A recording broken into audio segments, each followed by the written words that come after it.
Hello students, welcome to Digital E-Learning under the Department of Collegiate Education.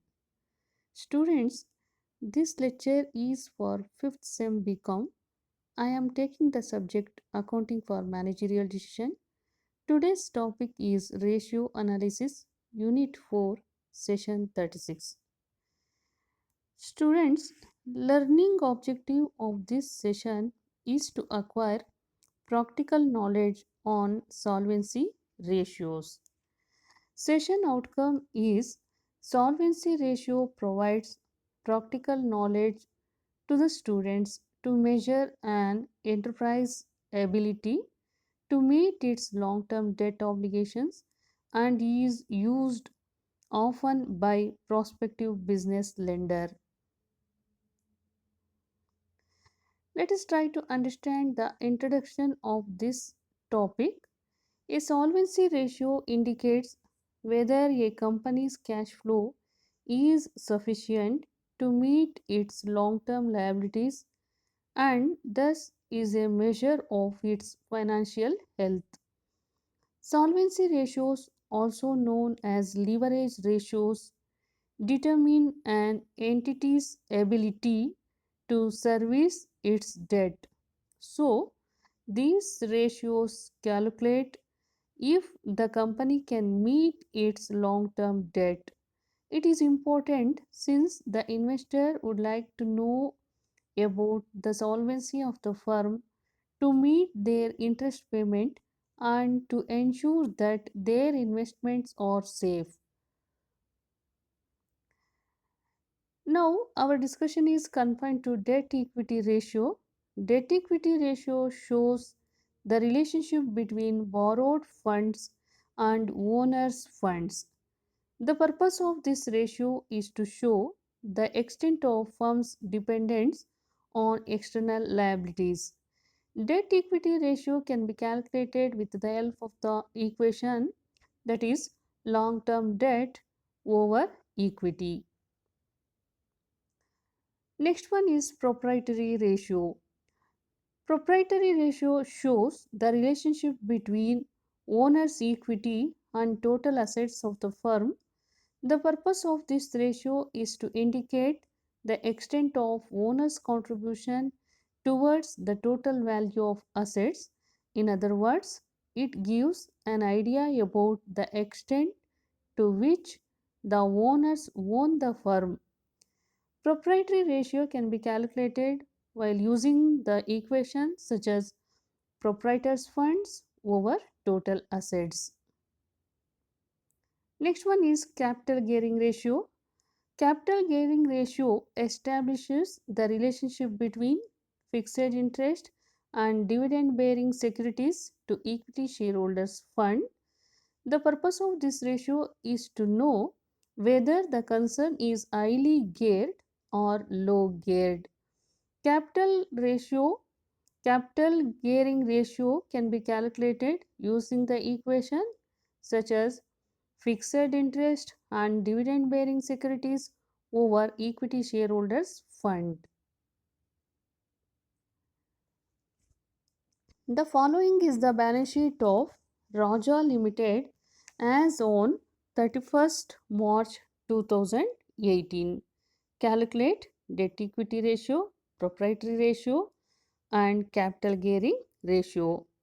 With the help of the information which are available in balance sheet, let us try to understand the details of equity and liabilities. The first one is equity share capital is 4 lakh rupees, 8% preference share capital 2 lakh rupees, reserves 1 lakh rupees, profit and loss account 50,000 rupees, 10% debentures 4 lakh 50,000 rupees, sundry creditors 90,000, outstanding expenses 20,000, bills payable 30,000, bank overdraft 60,000.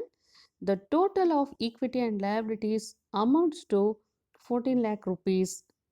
Let us try to understand the asset structure. In case of assets, the first one is land. Land is 2 lakh 20,000 rupees. Buildings 2 lakh 40,000 rupees.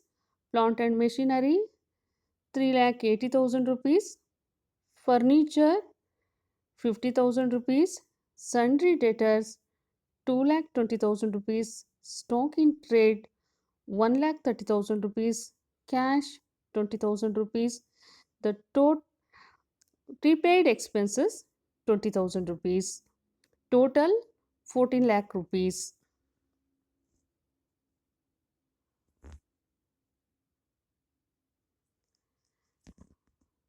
Now we have to calculate debt equity ratio.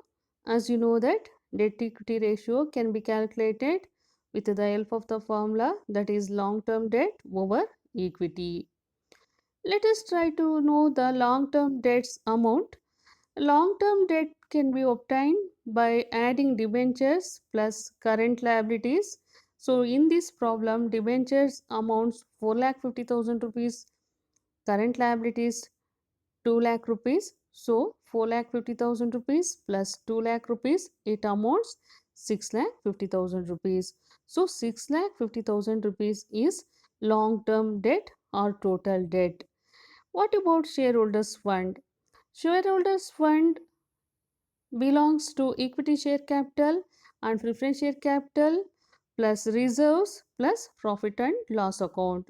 Here, equity share capital is 4 lakh rupees, preference share capital is 2 lakh rupees, and also reserves is 1 lakh rupees, profit and loss account is 50,000 rupees. Total it amounts 7 lakh 50,000 rupees. So, with the help of this information, we can easily calculate debt equity ratio using the equation long term debt by equity.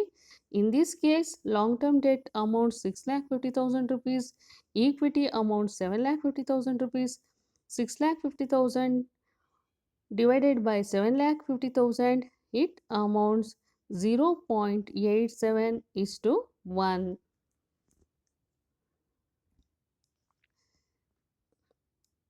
Next one is proprietary ratio.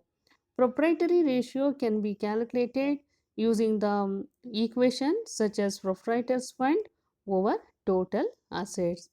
Here, proprietors funds amounts 7 lakh 50,000 rupees, total assets 14 lakh rupees. So, we have to divide 7 lakh 50,000 rupees by 14 lakh rupees. It amounts 0.53 is to 1. Next one, capital gearing ratio.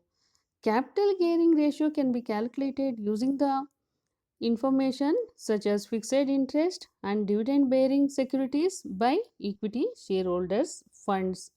So, fixed interest and dividend bearing securities equals preference share capital plus debentures.